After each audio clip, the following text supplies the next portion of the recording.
Permettez-moi d'abord de vous remercier et de remercier les organisateurs de ce forum qui m'ont invité.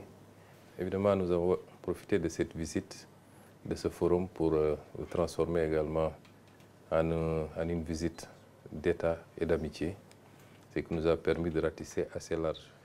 Spécifiquement au forum, c'est un forum très ouvert avec des thématiques qui sont adaptées à la situation actuelle que vit le monde, mais qui coïncide également pour nous, particulièrement avec l'élaboration de notre vision 2050. Oui, ces défis sont des défis mondiaux, comme vous l'avez dit, mais qui se posent différemment selon les pays. Il est évident qu'à chaque fois qu'il y a des chocs, les pays les moins développés comme les nôtres le ressentent plus durement que les pays les plus avancés, les grandes puissances comme les États-Unis, comme l'Union européenne. L'humanité connaît de ces tournants à échéances périodiques et nous sommes à ce tournant où tous les continents, toutes les nations, tous les pays doivent se déterminer, se réorganiser pour ne pas rater le train du changement qui se profile. Les règles qui doivent asseoir les relations entre États, quelle qu'en soit la taille, la puissance, la capacité, les relations doivent être basées sur d'abord le respect mutuel, c'est extrêmement important. Elles doivent être basées sur l'équilibre, le gain partagé mutuellement. Elles doivent aussi être partagées sur le multilatéralisme. Les règles qui sont établies de commun accord à travers des discussions, par exemple les règles commerciales dans le cadre de l'OMC, doivent être des règles qui s'appliquent à tous. Et aucune partie ne doit pouvoir, parce que les règles ne l'arrangent plus, parce qu'elle sent qu'elle perd plus ou moins le pouvoir, la puissance et l'avance qu'elle avait, aucune partie ne doit pouvoir se lever toute seule et dire je dénonce les règles ou je change les règles du jeu. Se dessine ce profil avec une reconfiguration où le Sud global est en train de reprendre pied, comme on dit, est en train de devenir le moteur de la croissance mondiale, est en train de reprendre une place privilégiée, pour ne pas dire la première place, le Sud global, tiré notamment par la Chine, que nous félicitons pour les progrès extraordinaires qui ont été réalisés en si peu de temps et qui découlent de beaucoup d'abnégation, de beaucoup de discipline, d'organisation, mais beaucoup de conviction. Et cela doit inspirer tout le reste des pays du Sud.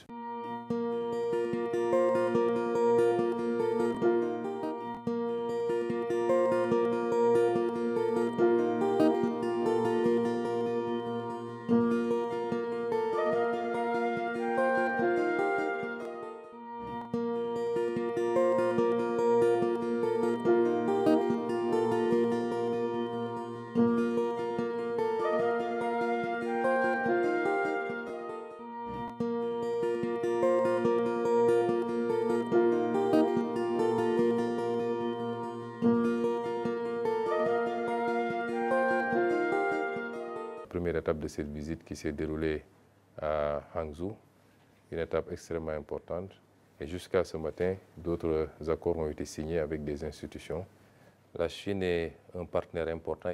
Les investisseurs chinois sont très dynamiques, très entreprenants. Nous en recevons tout le temps et ils sont intéressés par tous les secteurs de l'économie. Ils viennent avec des intentions nobles, avec des modes de financement innovants. Toutes les offres ont été recensées et c'est très positif pour nous. Nous avons noué également ce partenariat avec la commune de Tanjing et incessamment également à ce niveau-là les autorités du port de Tanjing, qui est le port le plus modernisé aujourd'hui. Nous sommes en train d'édifier 3 ports, un grand port qui existait déjà, le port de Dakar, mais 2 autres ports qui sont en cours de construction et un projet d'un 3e port au sud. Et nous avons, avec les autorités locales également là-bas, eu des discussions très intéressantes. Cela nous a inspiré d'ailleurs une idée. Nous voulons dans le partenariat avec la Chine, c'est-à-dire un hub en Afrique de l'Ouest, un hub en Afrique tout court.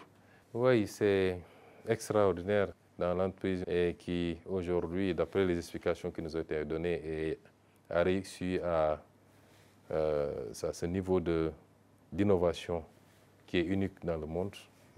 Et c'est la 2e fois après la 5G où la Chine a pu damer le pion à tout le monde. Récemment, il y a eu le phénomène DeepSeek qui a émerveillé tout le monde. C'était extraordinaire d'avoir eu le privilège de visiter ça, de le vivre et de voir que ce qui se dit sur l'intelligence artificielle. Et bravo à la Chine, bravo aux inventeurs chinois, au monde scientifique de la Chine. Je suis quelqu'un qui croit fondamentalement à l'Afrique et je suis sûr que l'Afrique peut faire des progrès importants dans ce sens.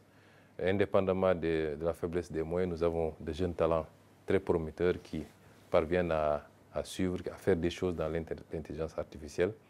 Et nous voulons que la collaboration entre la Chine et l'Afrique soit orientée vers cela également.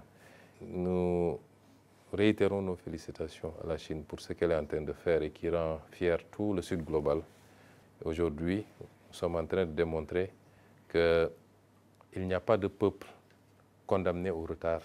Il faut juste croire en soi, comme ça a été le cas pour la Chine. Mais je pense que dans les années à venir, ça va se mettre en place pour que l'Afrique aussi puisse répondre à côté de la Chine à l'appel du monde. Le niveau est assez impressionnant.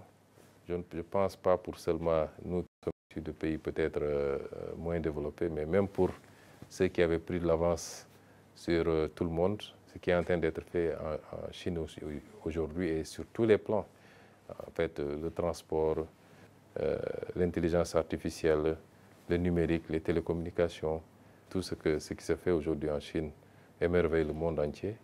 Et je dirais que ce qui est impressionnant, c'est votre capacité à l'adapter à vos réalités, à garder votre originalité en tant que Chinois sur le plan culturel, sur le plan des valeurs.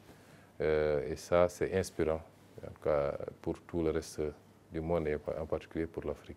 Nous avons lu le président Xi, comme vous dites, nous suivons ses discours. Je crois que les règles de gouvernance qui produisent des résultats sont quasi universelles. Maintenant, les adapter selon les réalités des pays, les contextes, les cultures, les croyances, c'est ça qui peut différer. Mais les règles dans la rigueur de la gouvernance, la bonne gouvernance, la transparence, le respect du bien public, la rigueur des élites, mais ensuite du peuple, ces règles-là sont universelles et tous les peuples qui les ont appliquées ont obtenu des résultats. Et je pense que le président Xi Jinping l'a compris, ceux qui ont été présidents de la Chine avant lui également, mais je pense qu'il l'a élevé à un certain niveau et les résultats sont immédiats. Le rythme de modernisation de la Chine sur les 10-15 dernières années est impressionnant et je pense que c'est tout son mérite et toute l'équipe qui travaille avec lui. Et c'est des sources d'inspiration également pour nos pays.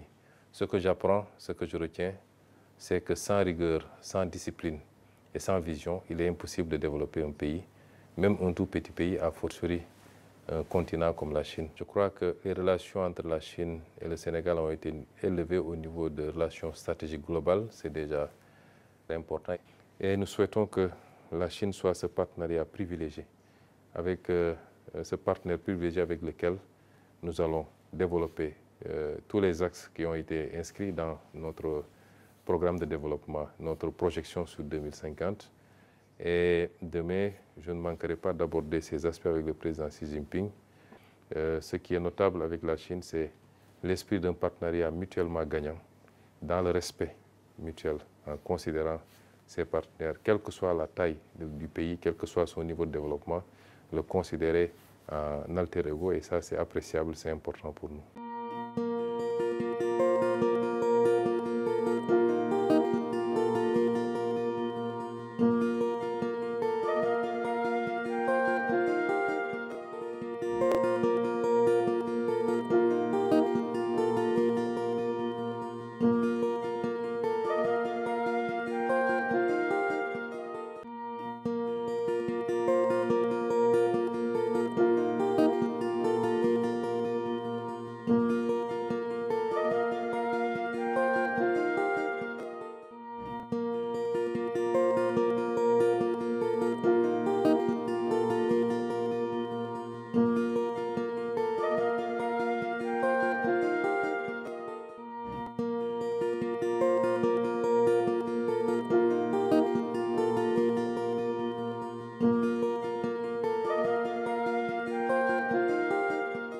Elles sont au beau fixe. Ce n'est pas un hasard si le président Bassirou Diomaye avait réservé presque sa première visite d'État pour la Chine, Moi-même, en tant que Premier ministre, c'est ma première sortie en dehors du continent africain et je suis venu en Chine.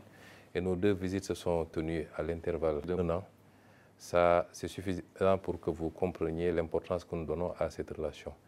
Et du côté de la partie chinoise, on nous manifeste la même importance accordée à cette relation. Et c'est vous dire donc que ces relations qui sont beau fixes, qui sont structurées autour de principes et de valeurs. Et c'est ça qui est important dans cette relation-là.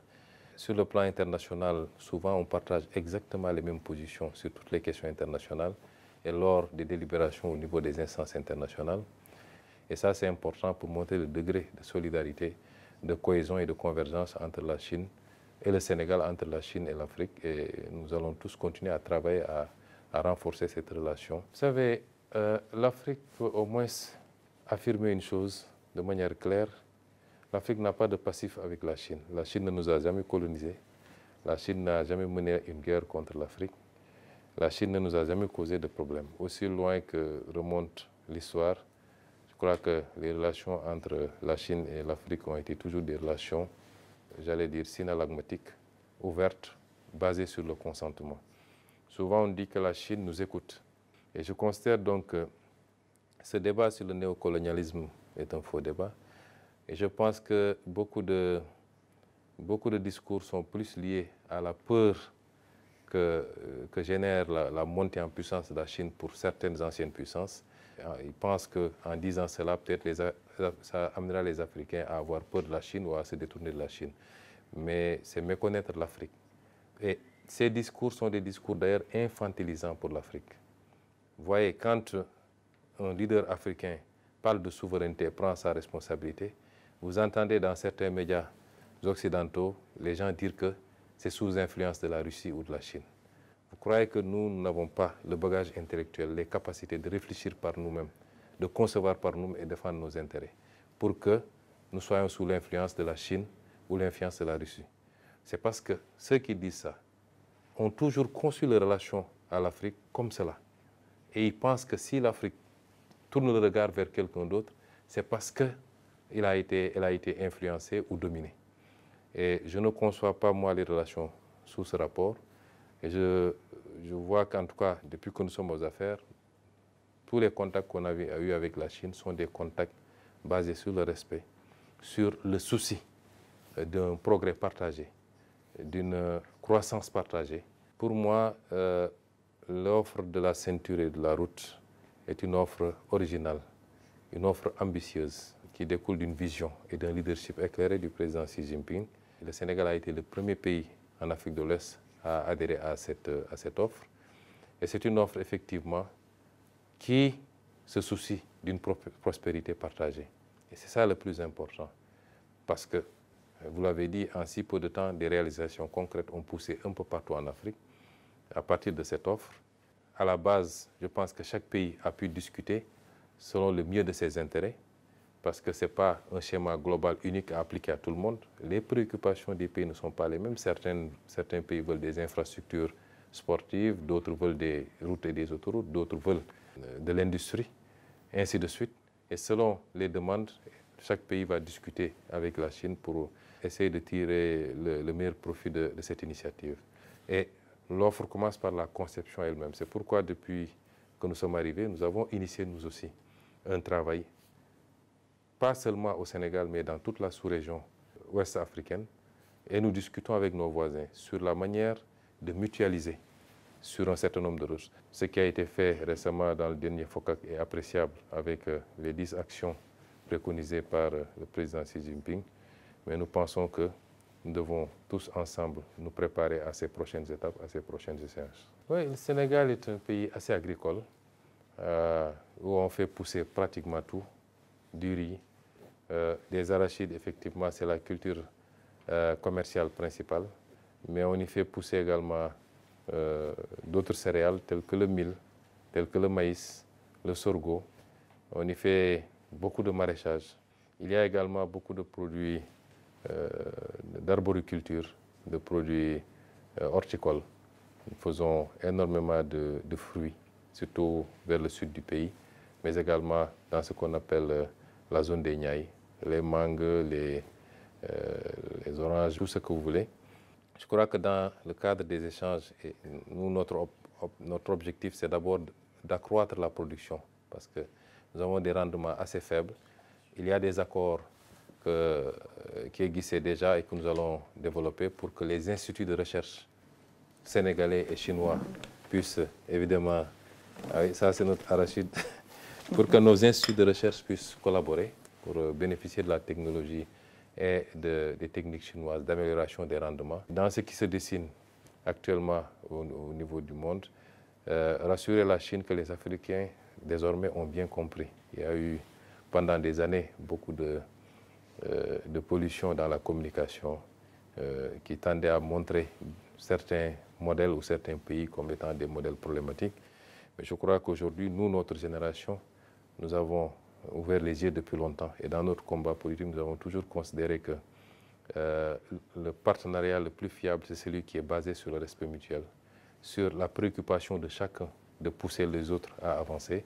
Et ce que la Chine fait avec l'Afrique, c'est pourquoi nous tenons à cette relation. Plus amplie, la notion d'ordre international, la notion de règles internationales, la notion même de communauté internationale perd de son sens.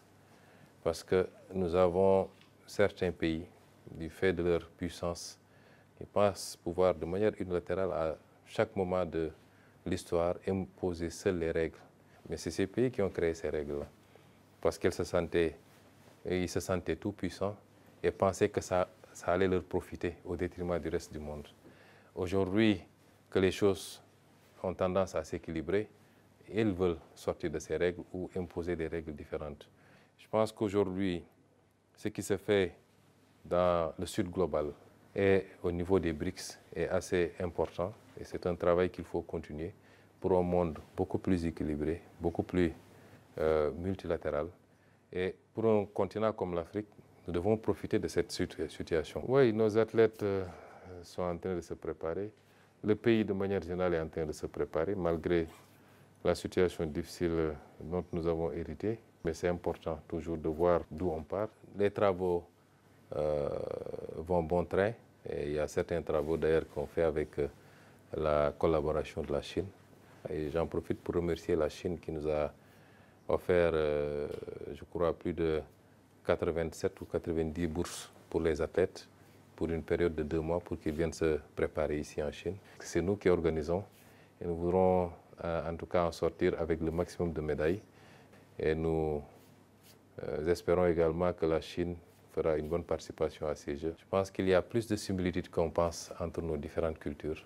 Quand on est en Chine, on n'est pas très dépaysé quand on fréquente les Chinois, quand on discute avec les Chinois. Vous êtes assez africain, contrairement à ce que peut-être nous on a pu penser de loin. Et ça se reflète également sur le plan culturel. Beaucoup d'étudiants sénégalais viennent se former en Chine, dans le domaine de l'agronomie, des nouvelles technologies et beaucoup d'autres domaines. Les arts martiaux chinois sont très pratiqués au Sénégal déjà. Pratiquement le kung fu et tous les autres arts sont pratiqués au Sénégal. Et je pense que nous pourrons donner une nouvelle dimension également à cette coopération culturelle et sportive. Oui, vous savez, dès qu'on est arrivé, nous, pendant tout le temps, nous avions beaucoup insisté sur le devoir mémoriel. Un pays qui n'a pas de mémoire est un pays qui ne peut pas tirer les leçons du passé et qui risque de subir à nouveau les affres de cette histoire. Ce matin, j'ai visité le mausolée du président Mao, qui, au-delà du président Mao, porte l'histoire de la révolution chinoise. Et j'ai été impressionné par la manière avec laquelle les Chinois conservent cette mémoire et l'enseignent, la transmettent, parce que c'est ça qui va permettre aux générations à venir. Puis nous avions toujours dit qu'il faut le devoir mémoriel, parce que les pays africains ont doublement subi la traite négrière, la colonisation, la néocolonisation, mais le pire de ce qu'ils ont subi, c'est l'effacement, la tentative d'effacement de leur mémoire. C'est-à-dire, c'est comme si on les interdisait de se rappeler de cette histoire et d'en parler. Les Africains ne parlent pas de la traite négrière. D'autres ont parlé des épreuves qu'ils ont subies. Certains ont même réclamé des réparations. Mais en Afrique, c'est comme si c'était tabou. la colonisation, les Africains n'en parlent pas. Et imaginez que jusqu'à une date récente, ou jusqu'au mois où je vous parle même, dans chacun des pays qui ont été colonisés en Afrique, vous avez encore des rues, des boulevards qui portent le nom des généraux qui nous ont colonisés, qui ont combattu nos parents, qui ont tué, etc., qui ont asservi, qui ont imposé les travaux forcés, qui ont pris des gens pour les amener combattre de force pour eux. Mais jusqu'à une date récente, on a encore les stigmates. Et c'est pourquoi moi, quand j'ai été élu maire de Ziguinchor, la première chose que j'ai fait, c'est de rebaptiser toutes les rues qui portaient encore les noms de l'ancien colonisateur. Vous avez si bien restauré cette mémoire pour que ça serve de ciment, mais également de moteur au peuple chinois pour rattraper son écart et prendre sa revanche sur l'histoire. Et ça, c'est extrêmement important. Je suis très content que vous nous ayez posé cette question parce que souvent on l'oublie.